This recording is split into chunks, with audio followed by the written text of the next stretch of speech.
to the road. My flat is next to the road.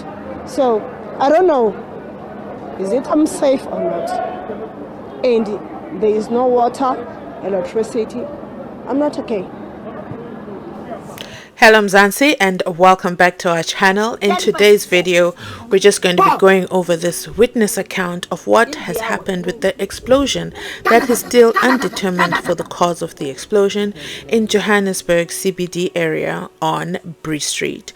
You know what? I'm going to be honest. When I started watching her interview, I thought it was hilarious.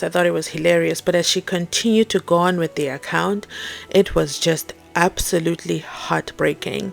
And I think one of the things that could be confusing in understanding the amount of danger or what's really happening down there is the fact that a lot of people were just seen pulling out their phones and not running away from the explosion, instead running towards it to get that next viral video. So Mzansi, what are your thoughts on that? The people who had pulled their phones out and were recording, and yet one life has already been lost.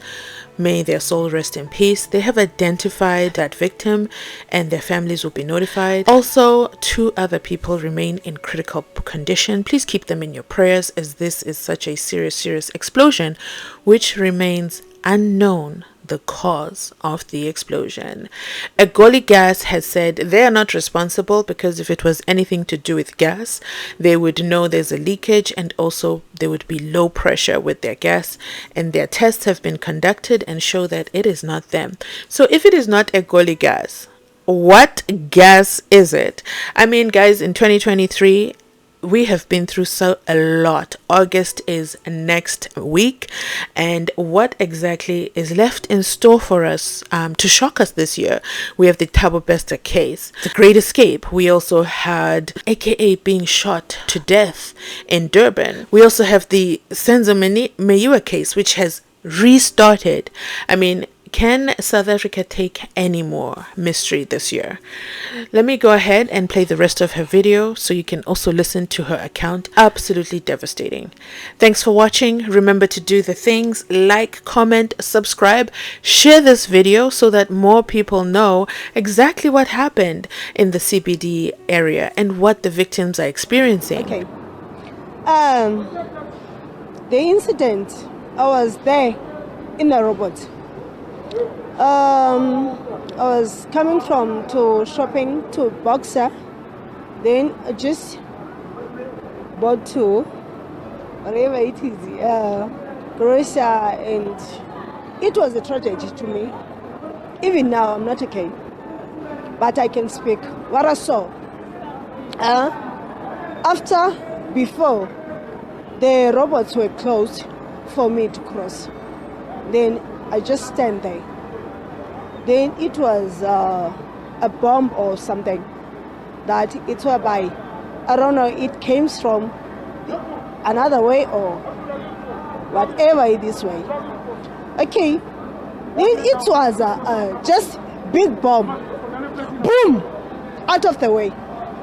Then after, I was so speechless. I stand, and then everybody was running and running.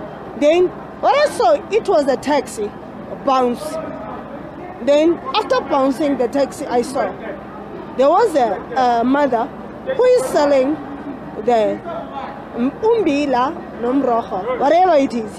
Then the taxi, that quantum, it broke her to the robot, and that robot and that quantum cut the woman the legs. And then it swept by. I just ran. Then I go there to the butcher. It was the next of my flats. I'm staying the Allied Thomas Street.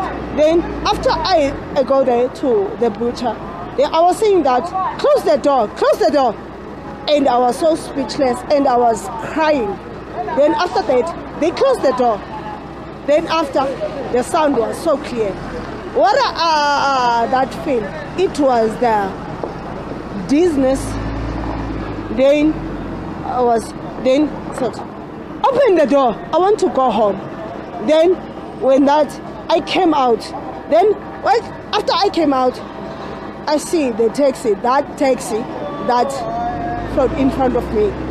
So there were people, we just took the bricks, we break the taxi, and we keep some of other people. They were so. I'm not okay. I am not okay because it's my first time I see the road. The road was so broken, pieces by pieces. Explosion. It's whereby they were saying it was not explosion, it's whereby the explosion. They were saying that it's a gas, but I don't understand which gas they are talking about. I'm staying next to the road. My flat is next to the road. So I don't know, is it unsafe or not? And there is no water, electricity. I'm not okay. South Africa is a movie. We live in a drama. It's a series. Every day you will be shocked by something new. We have even forgotten what shocked us 2 weeks ago. You know, every day. Exactly what he said. South Africa is a complete movie. This is absolutely devastating, especially 3 days later.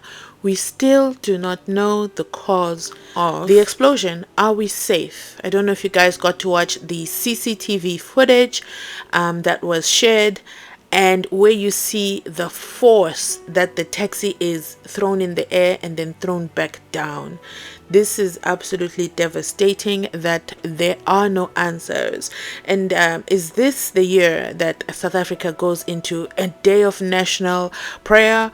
Or what is it? Is it because we spent the year saying 4:10 and now an actual explosion has occurred, and then there is still devastation and confusion in the city? There have been other witnesses as well who continue to come forward and share the impact, the financial impact, because the landlords are going to still want their rent, but they're not able to work on Bree Street right now because it's closed it off with barbed wire, and it's just absolutely devastating. I hope that the premier will be able to support these families, especially if they've been evacuated. It is not clear yet what is going to happen, or what the way forward is, or what form of support is being provided. The premier only said he went to the hospital to visit the victims. What about walking down the streets and actually talking to some of those who have been impacted indirectly? They might not have been physically impacted, but they're financially impacted. School fees is due, rent is due. What next? Comment down below, Mzansi, and thanks for watching. Catch you on our next video upload.